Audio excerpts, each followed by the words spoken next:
हिंदी की पाठशाला में आप सभी का स्वागत है। मैं आपको उपसर्ग पढ़ा चुकी हूँ, जिसमें मैंने हिंदी, उर्दू, संस्कृत और अंग्रेजी के उपसर्गों के कुछ कुछ उदाहरण भी दिए हैं, ताकि आपको ये समझ में आ जाए कि उपसर्ग लगाकर कैसे शब्द बनते हैं। अब बारी आती है प्रत्यय की। जैसे शब्दांश शब्द के पूर्व लगता है तो उसके अर्थ में परिवर्तन आ जाता है। ठीक उसी तरीके से प्रत्यय हमेशा शब्द के बाद लगता है। अब आप ये याद रख लीजिए कि एक शब्द अगर दिया है कोई भी, उसके पहले कोई भी शब्द दिया है, समाज लिख देती हूँ। देखिए इसमें दोनों लगा के दिखाऊंगी। अगर इसके पहले लगा दिया और बाद में लगा दिया एक, तो शब्द बन जाएगा असामाजिक। अब इसमें ये जो है ये प्रत्यय है और ये जो है ये उपसर्ग है। तो यानी शब्द के पहले लगने वाला जो है वो उपसर्ग होता है और पीछे लगने वाला जो होता है वो प्रत्यय होता है। दोनों ही शब्दांश होते हैं, दोनों ही आपके शब्दांश होते हैं। यानी प्रत्यय की परिभाषा क्या हुई कि प्रत्यय वे शब्दांश हैं जो किसी शब्द के पीछे लगकर उसके अर्थ को परिवर्तित कर देते हैं, उसके भाव को परिवर्तित कर देते हैं। फिर प्रत्यय की परिभाषा हो गई। मैं हेडिंग डाल देती हूँ प्रत्यय। अभी आपको समझा रही थी। अब जैसे उपसर्ग पहले लगता है, प्रत्यय हमेशा जो है वो बाद में लगेगा। तो क्या है प्रत्यय की परिभाषा? है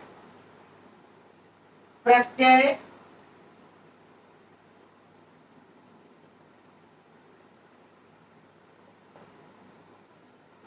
वे शब्दांश हैं जो किसी शब्द के अंत में लगकर उसके भाव को बदल देता है। जैसे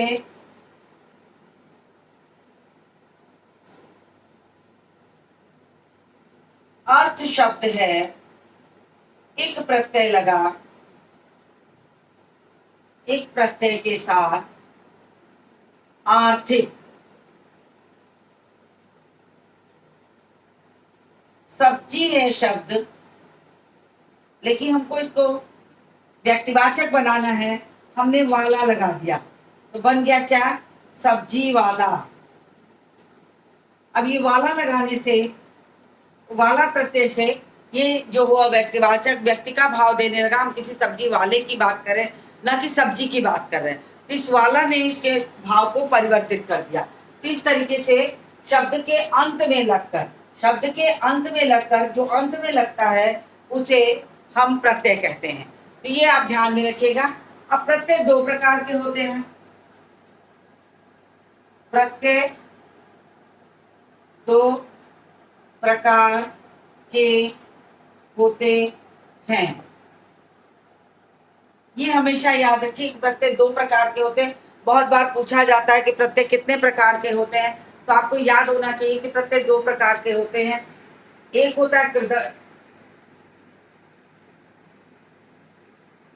कृदंत या कृत प्रत्यय, कृत प्रत्यय।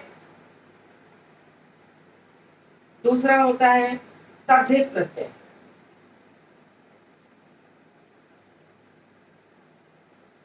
चलिए इतना उतार लीजिए।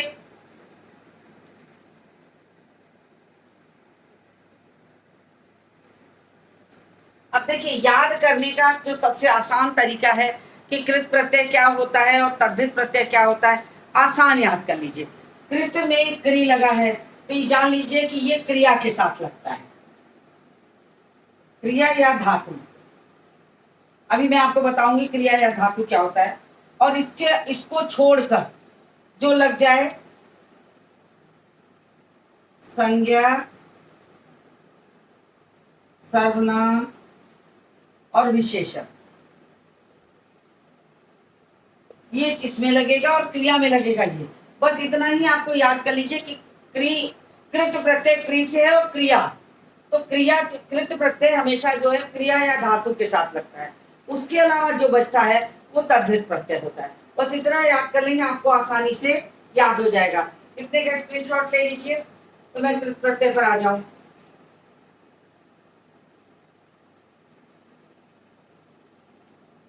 चलिए इसको रब करती हूँ।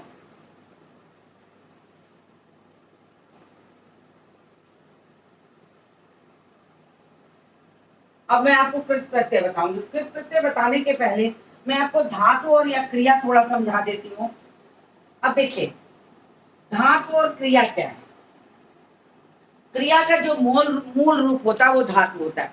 जैसे हमने कहा जा, जा धातु जिसको संस्कृत में गम कहते हैं, संस्कृत में कहते हैं गम धातु। और इसका रूप कैसे चलता है, गच्छति गच्छता गच्छन्ति गच्छसि गच्छता गच्छत गच्छामि गच्छावा गच्छामा। तो ये गम धातु हुई।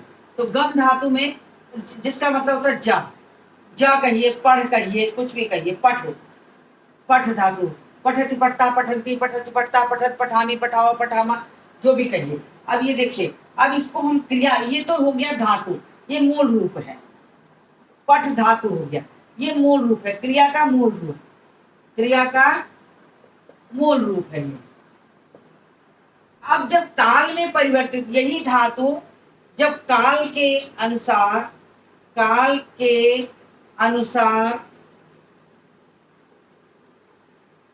परिवर्तित होती है तो क्रिया बन जाती है। तो क्रिया बन जाती है, ये हो गया। यानी वो काल में गई धातु जो है वो काल के अनुसार परिवर्तित हुई। तो काल क्या है, क्रिया के करने का समय। काल क्या है, क्रिया के करने का समय। यदि वो अभी कर रहा है तो वर्तमान काल हो गया, यदि कर चुका है तो वो भूतकाल हो गया, यदि करने वाला है तो भविष्य काल हो गया। तो ये काल के अनुसार जो परिवर्तित होती है वो क्रिया हो जाती है। जैसे मैंने यहाँ पठ लिखा है, तो पठ के लिए यदि हम पढ़ता कहेंगे, फिर कहेंगे पढ़ा, फिर कहेंगे पढ़ेगा। अब ये जो है ये क्रिया है, क्योंकि ये काल के अनुसार परिवर्तित हो गई, तो ये क्रिया हो गई। तो मैंने आपको कृत प्रत्यय पढ़ाने के पहले ये समझा दिया कि हाँ कैसे क्रिया में ये लगता है। तो जितनी क्रियाएं होंगी उनके साथ, जैसे पढ़ाती, पढ़ती, पढ़ना, पढ़ेगा, सब इस तरीके से आपको जो होगा वो कृत प्रत्यय होगा। सारी क्रियाओं में लगेगा, खाना, पढ़ना, सोना, चलना, उठना, बैठना, सब में लगाया जा सकता है। तो ये कृदंत प्रत्यय हो गया या कृत प्रत्यय। मैं कृत प्रत्यय की परिभाषा लिख देती हूँ। जिन लोगों ने समझा है उसको उतारना चाहें तो उतार भी सकते हैं। कृत प्रत्यय, यह प्रत्यय हमेशा क्रिया या धातु के साथ ही प्रयोग किया जाता है। ये हमेशा क्रिया के साथ प्रयोग होता है।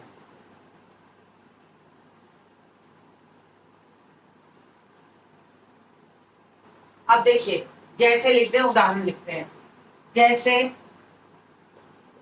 संस्कृत में भी होता है और हिंदी में भी होता है। तो पहले संस्कृत का लिखती हूँ, फिर हिंदी का लिखती हूँ।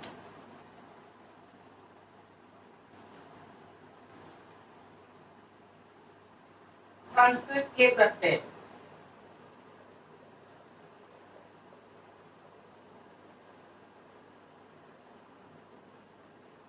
अन। अब चूंकि शब्द के बाद लगना है, अगर हम इसको गम बनने वाले शब्द, बनने वाले शब्द। ध्यान दीजिएगा, गम धातु है तो गमन कर दीजिए, गमन, पठन,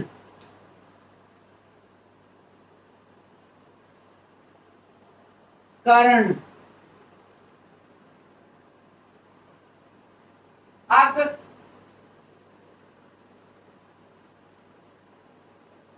पाठक, लेखक,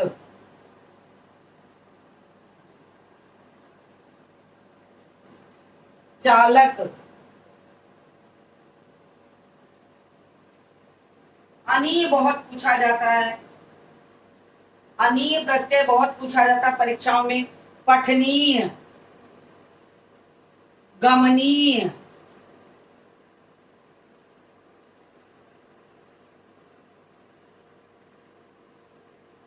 गोपनीय, गोपनीय, स्मरणीय,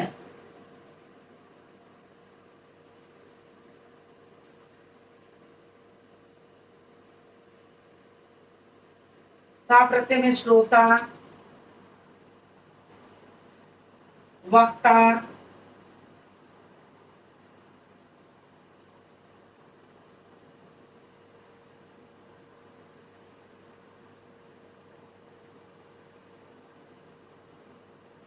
खाली था पठित, पठित, लिखित, पठित, लिखित, कृत इत्यादि। तो ये हो गए संस्कृत के प्रत्यय। इसको आप स्क्रीनशॉट ले लीजिए।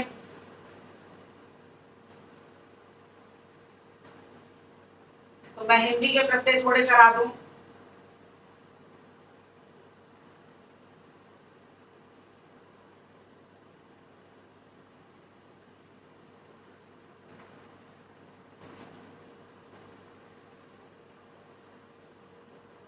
हिंदी के प्रत्यय, अब हिंदी के प्रत्यय में अन, अन में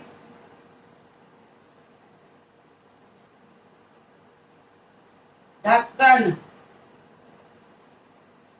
उठावन,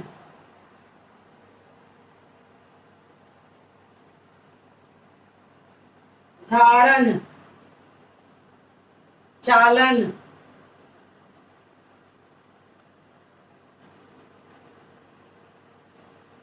आकू, आऊ बहुत आता है,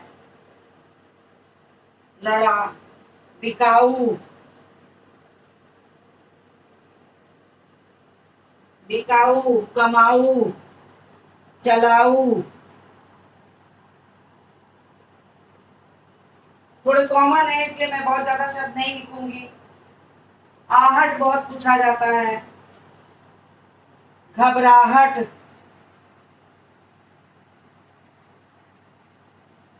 घबराहट, चिल्लाहट,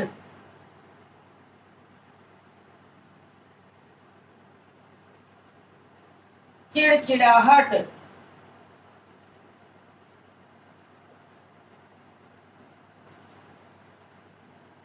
या, बढ़िया, घटिया,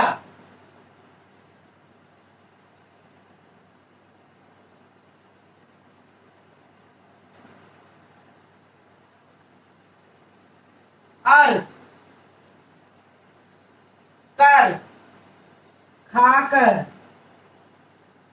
पीकर, चलकर, उसी में भी आप लगा दीजिए। तो ऐसे मैंने 4-5 शब्द बता दिए समझने भर के लिए आपको, क्या आप समझने भर हो जाइए। इसका स्क्रीनशॉट ले लीजिए, स्क्रीनशॉट ले लीजिए। तो उम्मीद है आपने स्क्रीनशॉट ले लिया होगा।